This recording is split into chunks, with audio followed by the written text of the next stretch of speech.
Hello student, हम लोग पढ़ रहे हैं रिप्रोडक्टिव सिस्टम या जनन तंत्र।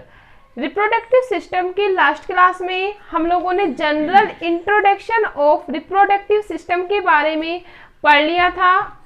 आज का जो अपना टॉपिक है वो है, हम लोगों ने बताया था कि नर में अलग प्रकार का जनन तंत्र पाया जाता है जबकि मादा में अलग प्रकार का जनन तंत्र पाया जाता है। ठीक है, तो आज का जो अपना टॉपिक है वो है मेल रिप्रोडक्टिव सिस्टम या नर जनन तंत्र। टॉपिक क्या है भाई? Male reproductive system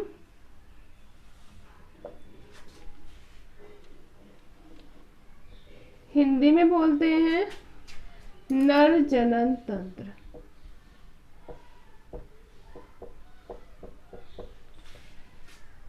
male reproductive system को दो भागों में विभेदित कर सकते हैं, या हम लोग बोल सकते हैं नर जनन अंगों को दो अंगों में विभेदित किया जा सकता है। फर्स्ट है प्राथमिक लैंगिक अंग। प्राथमिक लैंगिक अंग। सेकंड है द्वितीयक लैंगिक अंग या सेकेंडरी रिप्रोडक्टिव ऑर्गन। द्वितीयक लैंगिक अंग, ठीक है, इसे बोलते हैं प्राइमरी रिप्रोडक्टिव सिस्टम।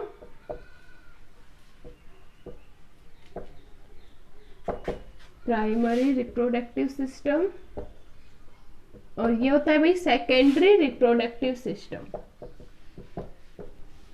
ठीक है, तो मेल रिप्रोडक्टिव ऑर्गन्स को कितने पार्ट्स में डिवाइड किया गया है भाई? 2 पार्ट्स में, प्राथमिक लैंगिक अंग और सेकंड है अपना द्वितीयक लैंगिक अंग। हम बात करेंगे फर्स्ट प्राइमरी रिप्रोडक्टिव ऑर्गन की। ठीक है, तो क्या होता है प्राइमरी रिप्रोडक्टिव ऑर्गन या प्राथमिक लैंगिक अंग? तो ये वे अंग होते हैं जो लैंगिक कोशिकाओं या युग्मकों का निर्माण करते हैं। कौन? प्राथमिक लैंगिक अंग किसका निर्माण करते हैं? युग्मक कोशिकाओं, युग्मक सेल्स का, या फिर हम लोग बोल सकते हैं युग्मकों का निर्माण करते हैं। वे युग्मकों का क्या करते हैं भाई? निर्माण करते हैं। क्लियर है?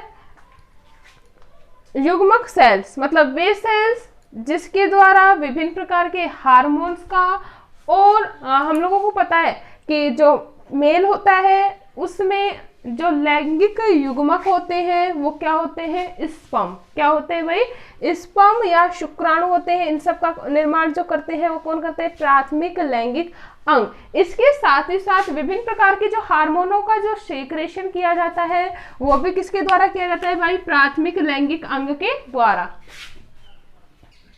क्लियर है? तो जो नर युग्मक जो होते हैं वो क्या कहलाते हैं भाई? स्पर्म। प्राथमिक लैंगिक अंग इन युग्मक कोशिका में युग्मकों का निर्माण करते हैं। इसके साथ ही क्या करते हैं? हार्मोन का निर्माण, हार्मोन का श्रवण या सीक्रेशन करते हैं, और ये कहलाते हैं गोनाड। क्या कहलाते हैं भाई? गोनाड, या हिंदी में बोलते हैं जनक। ठीक है, अगर हम बात करें नर में जो जनद होते हैं, जो नर में जो गोनाड्स होते हैं वो कहलाते हैं वृषण कोश।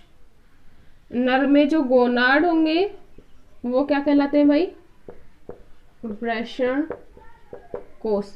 ठीक है, और इनके द्वारा या हम लोग बोल सकते हैं वृषण कहलाते हैं, टेस्टिस कहलाते हैं। इंग्लिश में क्या बोला जा रहा है? टेस्टिस कहलाते हैं। इनके द्वारा किसका निर्माण किया जाता है? स्पर्म का। ठीक है, स्पर्म क्या है? हिंदी में बोलते हैं भाई शुक्राणु का निर्माण किया जाता है। और we all know that student, शुक्राणु मुख्य भूमिका निभाते हैं किसमें? In the reproduction.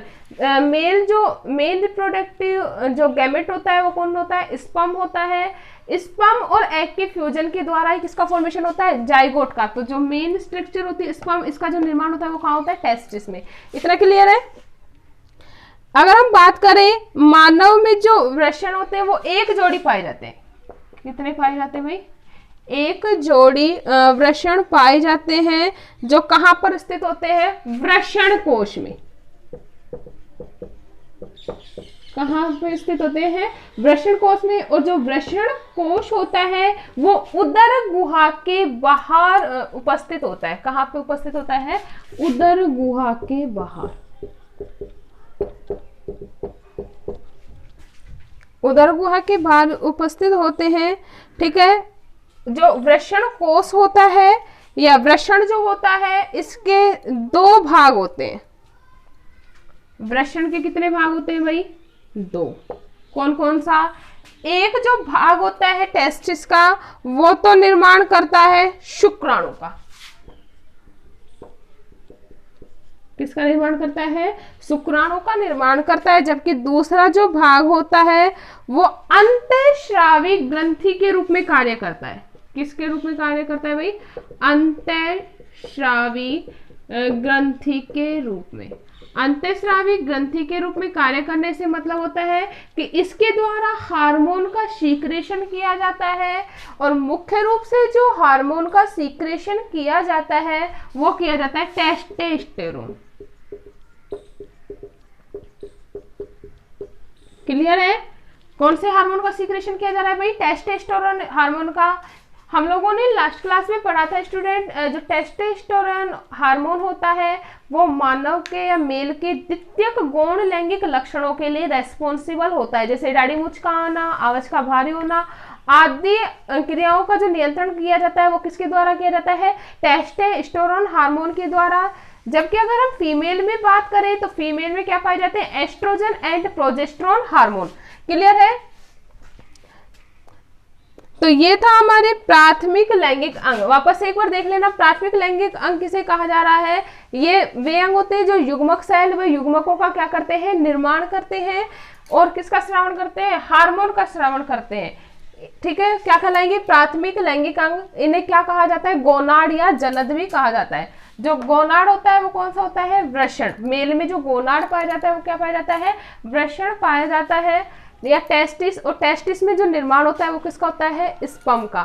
ठीक है। जो वृषण या टेस्टिस जो अरेंज होता है वो कहाँ होता है? वृषण कोश में। और जो वृषण कोश होता है वो उदर गुहा के बाहर लटके हुए होते हैं। उदर गुहा के बाहर लटके हुए का रीजन क्या होता है कि जो स्पर्म होते हैं वो कम टेम्परेचर, इसको कम टेम्परेचर की आवश्यकता होती है। ठीक है। कम टेम्परेचर, अधिक टेम्परेचर मिलने पर जो स्पर्म होते हैं वो डीजनरेट होने लगते हैं। इन्हें कम टेम्परेचर की वजह से ये कहाँ पर होते हैं? बाहर की साइड में अरेंज होते हैं। वृषण के दो भाग होते हैं। एक तो जो भाग होता है वो किसका निर्माण करता है? शुक्राणु का निर्माण करता है। जबकि जो दूसरा भाग होता है वो किसका निर्माण करता है? किसके रूप में कार्य करेगा भाई? अंतःस्रावी ग्रंथि के रूप में कार्य करता है। और इसके द्वारा मुख्य रूप से कौन से हार्मोन का सीक्रेशन किया जाता है? टेस्टोस्टेरोन हार्मोन का सीक्रेशन किया जाता है। क्लियर है? अब हम बात करेंगे द्वितीयक लैंगिक अंग। तो द्वितीयक लैंगिक अंग क्या होता है? प्राथमिक लैंगिक अंग के अलावा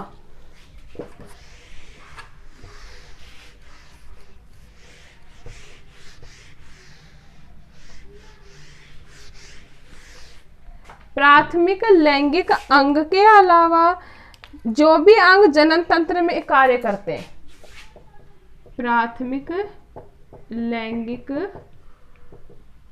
अंग के अलावा जो भी अंग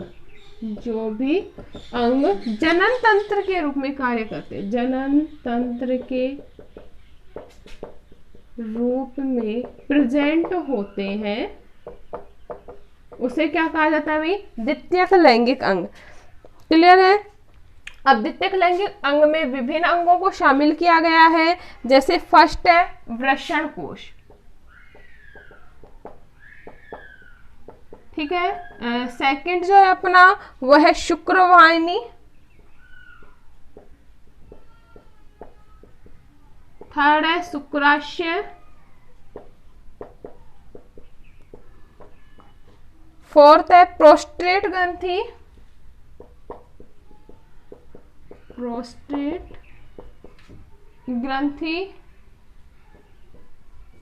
फिफ्थ है मूत्र मार्ग या यूरिथ्रा।